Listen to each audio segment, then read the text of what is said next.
Unang-una, sang-ayon ako sa sabi ng ating presidente na outgoing na nothing naman talaga is certain in this world. And I agree na andyan na yung problema, why keep on complaining? Let's do something about the problem. And coming from a psychologist's point of view, kung nandyan naman ang problema, di ba we are here because gusto nating tulungan yung mga taong kung ano man ang what they're experiencing right now. And the other thing is, may hope naman may pag-asa naman. And I'd like to share this thought from an old movie actually, yung Shawshank Redemption. Sabi ng isang character doon that hope is a good thing and no good thing ever dies. So yun lang yung gusto kong iparating sa inyo. Nandyan na yung problema, we believe that a person can change.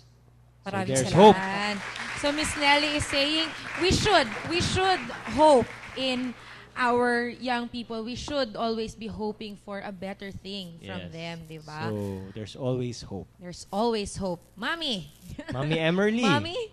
For me, the best thing is to strengthen and siguro, make more efforts.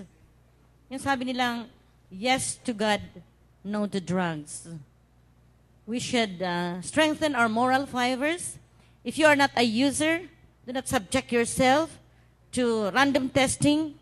If you are a user, tell that I'm a user so that you will be helped. So change must come from Change within. must come from within.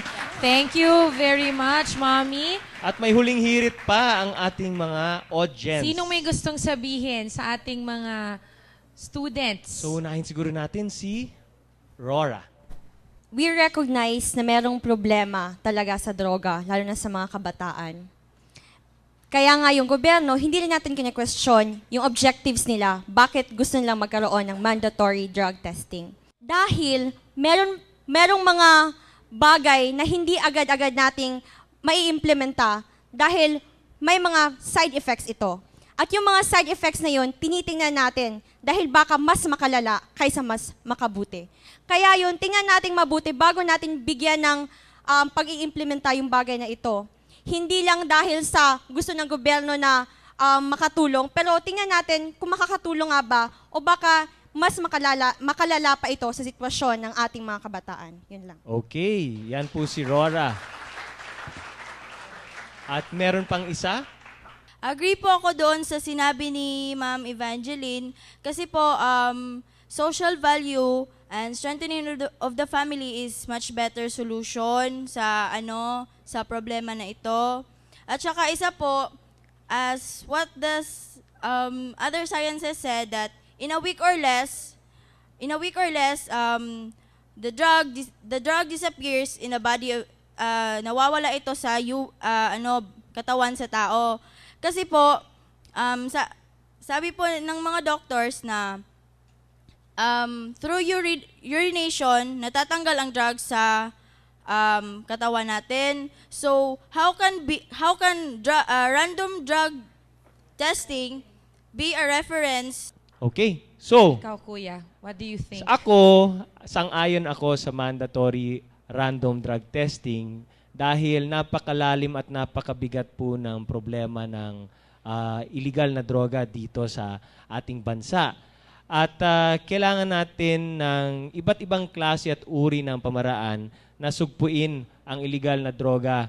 At itong mandatory random drug testing ay isa lamang sa mga pamamaraan na maaring makabigay ng solusyon dito sa problema na ito. At lalong-lalo na at ito ay sinasabi natin na may deterrent effect. Kumbaga naman, kung alam ng ating mga estudyante na magkakaroon ng regular mandatory random drug testing sa kanilang schools, iiwas na sila sa droga kasi baka matsambahan sila.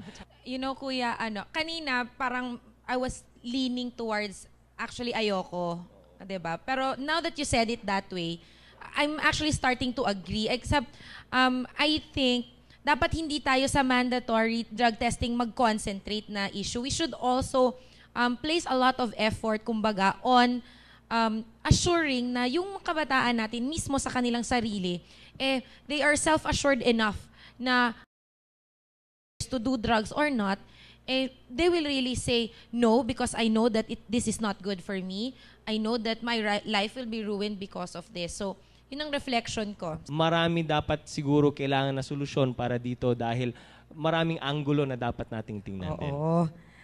Talaga naman. Okay. Okay. So, Um, pasasalamat. Siyempre, yung mga students natin na nandito, nais po namin magpasalamat sa ating partner school, no? Para sa episode na ito, ang University of the Immaculate Conception, lalo na po kay Mother Assumpta David, RVM, at kay Sister Maria Corazon Agda, ang mga administrators at ang mga associate deans, mga administrators na nag-accommodate po sa aming staff. Maraming salamat po. Batiin na rin natin, Nikki, ang Liberal Arts Program na nag-celebrate ng kanilang Liberal Arts Week ngayon. Siyempre, special na pasasalamat sa lahat ng mga UICians na nandito ngayon sa studio. Maraming salamat sa partisipasyon ninyo. Active participation. Yes. At tatandaan po natin na napakalaking pribilehiyo po itong nag-aaral po tayo. So let's study hard, work hard, pray hard, and say no to drugs.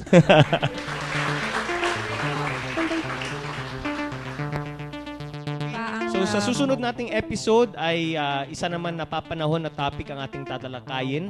Abangan ninyo yan at siguradong mapupulutan natin ng karagdagang kaalaman ang mga topics na yan at ang ating programa.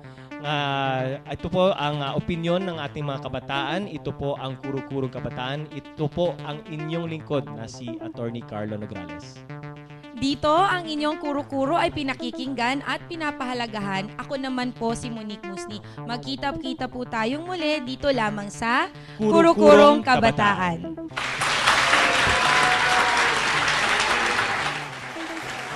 Thank you!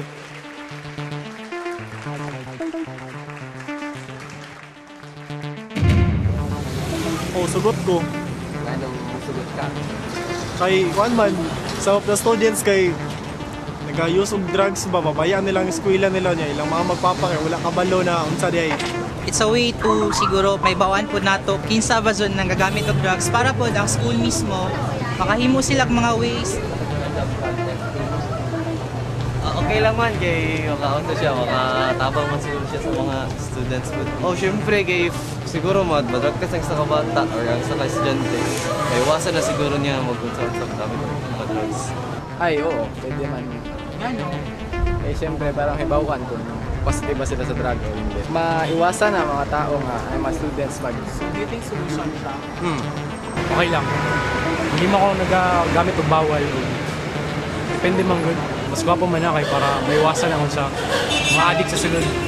Dili. Kay, siya desperate na ibig sabihin ni. Desperate sila.